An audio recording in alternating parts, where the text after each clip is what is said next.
परंडा बार्शी मार्गावरील वारदवाडी येथे अज्ञात 4 चाकी वाहनाच्या धडकेत दुचाकीवरील खांडवे येथील 2 शेतकऱ्यांचा दुर्दैवी मृत्यू झाला आहे।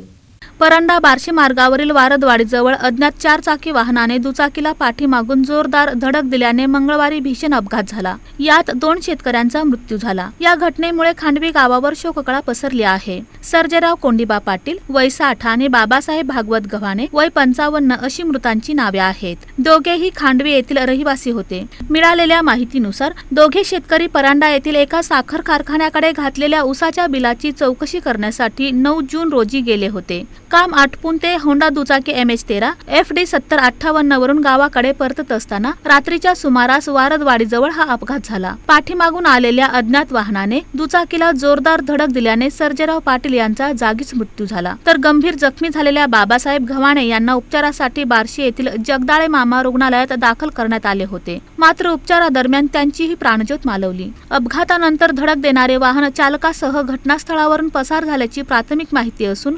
पोलिसांकडून अज्ञात वाहनाचा शोध घेण्याचे काम सुरू असल्याचे पोलिसांनी सांगितले।